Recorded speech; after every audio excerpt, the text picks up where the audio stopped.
Movie की शुरुआत होती है एक जेल के सीन से, जहां एक सेवन नाम का क्रिमिनल बैठा होता है जो देखने में काफ़ी इंटिमिडेटिंग और फोकस लगता है। इसके बाद इसे एक लेडी जिसका नाम अमांडा वॉलर होता है बुलाती है और किसी डील के बारे में बात करती है जिससे सेवन की सज़ा के 10 साल कम हो जाएंगी। सेवन की गर्दन में एक तरह का जीपीएस इंजेक्ट कर दिया जाता है जिससे उसकी लोकेशन का वॉलर को पता चलता रहे। जाते वक्त सेवन की कर्नल रिक फ्लैग से मुलाकात होती है और अगले सीन में ये दोनों पहुंचते हैं जहां पूरी सुसाइड स्क्वाड खड़ी होती है। कैप्टन बूमरैंग, ब्लैक गन, मोंगल, जेवलिन, टीडीके, वीजल, फिर आती है ऐसे तो कौन नहीं जानता, हार्ली क्विन। ये सभी प्लेन में कहीं जाने लगते हैं। प्लेन समंदर के बीचों बीच होता है और एक एक करके हमारे सारे स्क्वाड के मेंबर्स पानी में कूद जाते हैं। वीजल को तैरना नहीं आता तो वो डूबने लगता है।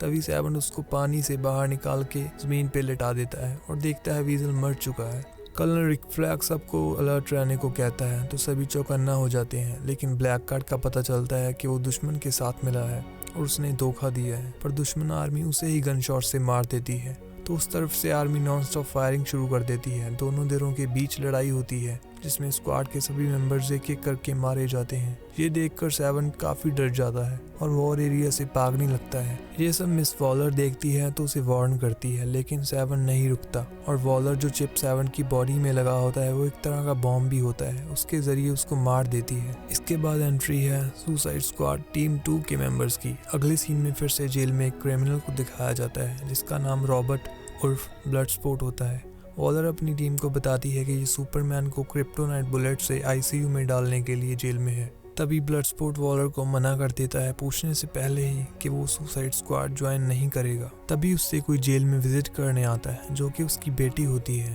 वो बताती है उसने कोई टीवी वॉच चोरी की है और वो पकड़ी गई है। तो ब्लडस्पोर्ट इसी बात पर अपसेट हो जाता है और वॉलर उसको बोलती है कि उसकी बेटी जेल जाएगी और उसकी जिंदगी बर्बाद हो जाएगी। कहने का मतलब ये है कि इनडायरेक्टली उसे धमकाती है ताकि वो सुसाइड स्क्वाड ज्वाइन कर ले।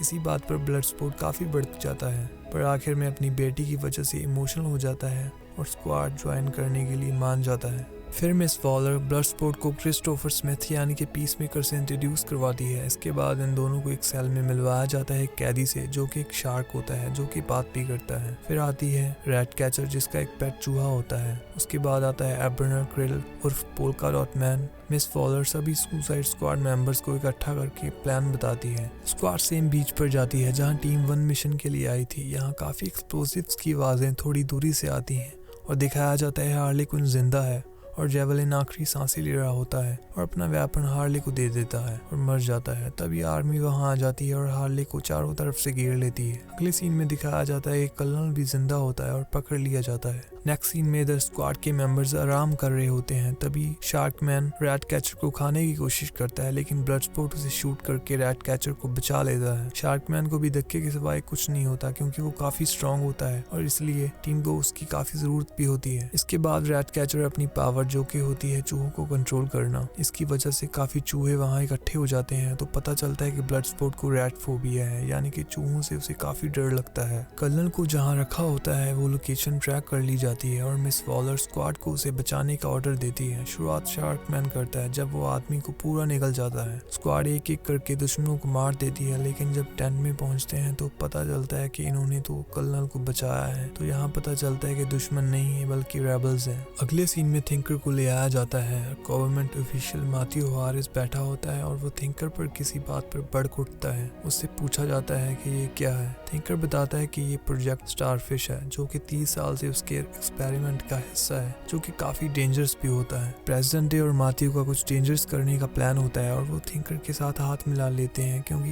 इस एक्सपेरिमेंट का उससे ही ज्यादा पता होता है। नेक्स्ट सीन में दिखाते हैं जहां आर्मी ने हार्ली क्विन को बंदी बनाकर रखा होता है और उसे एक प्रिंसेस की तरह ड्रेस करवा के प्रेसिडेंट डे के पास ले जाया जाता है। प्रेसिडेंट डे हार्ली को क्वीन की तरह ट्रीट करता है और उससे शादी करने के लिए पूछता है और उसे काफी कन्विंस करता है और हार्ली भी मान जाती है। प्रेसिडेंट उसको एक्सपेरिमेंट के बारे में बता रहा होता है कि जो कोई भी उसके रास्ते में आया, उसके माँ बाप, उसके चाहने वाले, चाहे वो बच्चे, कोई भी नहीं बचेगा। ये बात हार्ली को पसंद नहीं आती। वो उसको शूट कर देती है और उसकी मौत हो जाती है। प्रेसिडेंट के मरने के बाद लाजमी है कि मैथ्यू प्रेसिडेंट बन जाता है। अगले सीन में दिखाया जाता है कि जंगल में आर्मी के चेक पॉइंट पे एक वैन खड़ी होती है जिसका ड्राइवर ऑफिसर्स को पेपर्स वगैरह दिखा रहा होता है। तभी स्क्वाड मेंबर्स वहाँ आके सबको एक एक करके मार देते हैं। ड्राइवर का नाम मेल्टन होता है जो स्क्वाड को शहर में ड्राइव करता है। वैन में रैट कैचर ब्लडस्पोर्ट से पूछती है कि वो चूहों से इतना क्यों डरता है। रैट कैचर अपने डैड के बारे में बताने लगती है, वो कैसे थे, कैसे उन्होंने चूहों से दोस्ती करने वाली पावर उसे दी। ब्लडस्पोर्ट कहता है कि उसे देखकर उसे उसकी बेटी की याद आती है और सभी एक बार में पहुंचते हैं। तभी वहां थिंकर भी आ जाता है। ब्लडस्पोर्ट उसे अपने साथ लेकर जाने लगता है। तभी वहां आर्मी आ जाती है।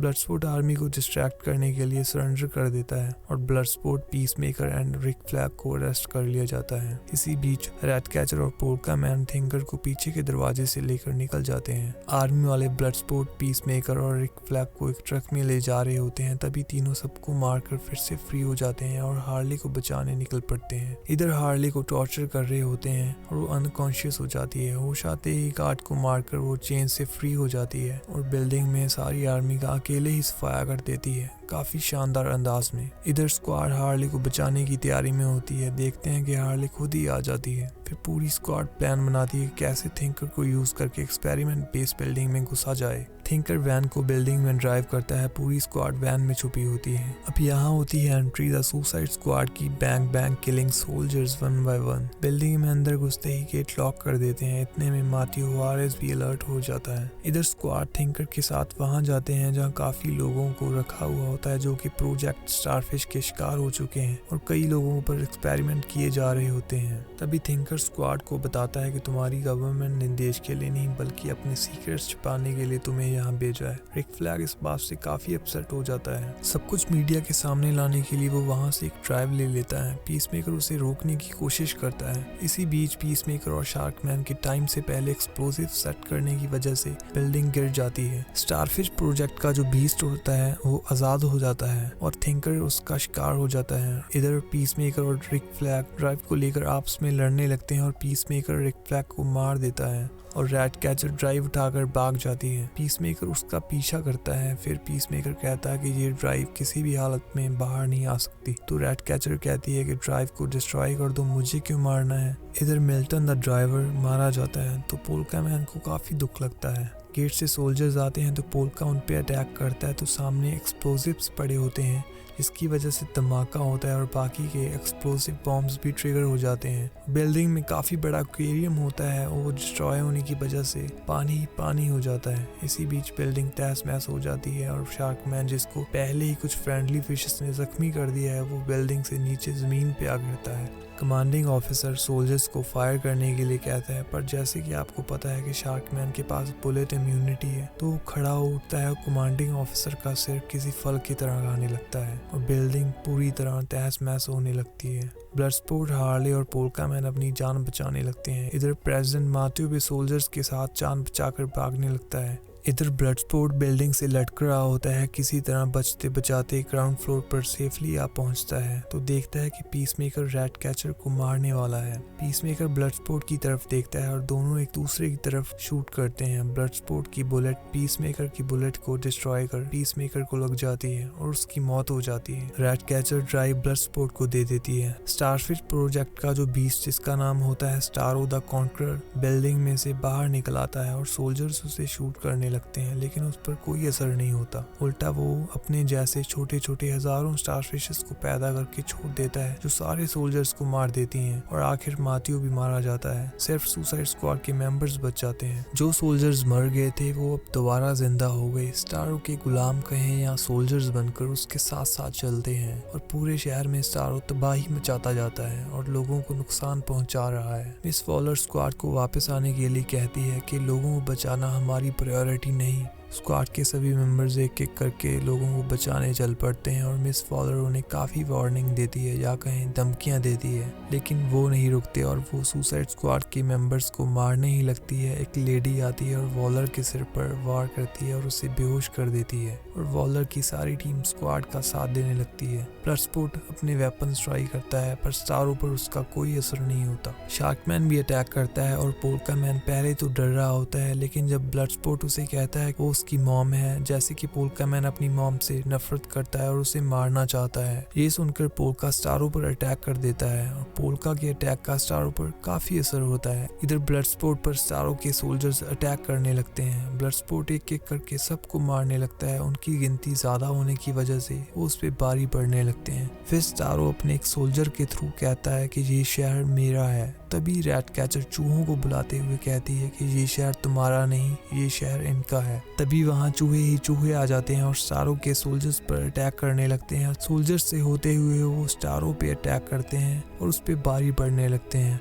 और धीरे धीरे उसको अंदर से खत्म कर देते हैं। और जाते जाते स्टारो कहता है कि I was happy floating staring at the stars. तो स्टारो का तो हो जाता है यहाँ अंत, और मूवी का भी। मूवी के एंड सीन में दिखाया जाता है जो वीजल डूब के मर गया था, वो मरा नहीं, सिर्फ बेहोश था।